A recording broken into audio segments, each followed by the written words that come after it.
Oli hyvä peli, että vähän ehkä hankala alku joukkueella, mutta hyvä peli sitten, kun piti tähän maaliin tehtiin. Ei mitään. Paljon tänään tuli hyökkäyspeliä kyllä, että ei paljon joutunut omissa olemaan. Miten oma peli? Ihan jees. Ei mitään vielä vaan paikoista sisään, niin hyvä tulla. Just paikkoja kyllä tuli ja oli muutama maali oli pääsit läheltä laittaa, niin vielä ei mennyt.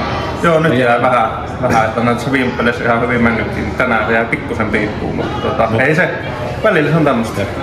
Itellä tuli ainakin semmoinen perustekeminen, niin käytännössä, jos puhuu perustekemistä, niin se oli taas se oli ihan yhtä laadukasta, kun niin miettii jo viime peliä, kun tuli pisteitä, sitä ennen tuli pisteitä, niin perustekeminen oli samalla tasolla.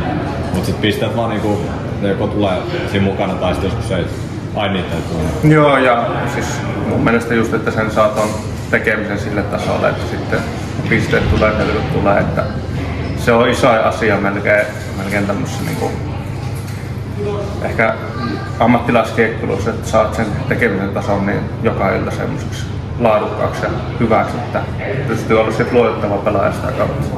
Mites vielä, kuinka paljon sä et kuitenkaan ole semmoinen ihan profiloitunut niin pelkästään pisteet tekijöiksi, niin kuinka paljon se sytyt semmoinen, että tulee pisteet, kuinka paljon se ruokkii itseluottamusta? No totta kai niitä on kiva tehdä ja ainahan se on semmoinen pieni itseluottamuspiikki lisää siihen tekemisen päälle, että sitten niitä tulee kun tulee ja niitä eteen tehdään sitten laadukkaasti hommia. Hyvä oli vähän touhuta tuossa tässä 2 päivää.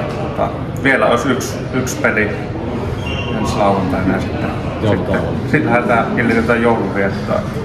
Lähdetään vetää kinkkuun alle. Kyllä. Hyvät joulut vaan kaikille Aisenmäki. Mitä pitää tehdä junnuille ensi kesää?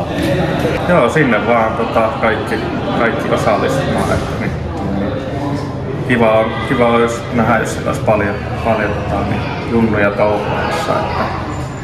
Että todennäköisesti itsekin siellä paikan päällä sitten on. Että kehittymään ja nauttimaan kesästä.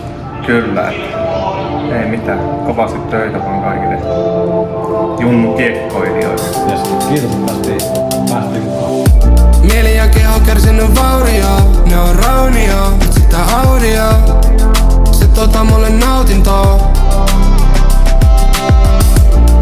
Sanojen perä vaan pino, siitä saa iloa. Sitä onnistunut audio. Se mulle nautintoa.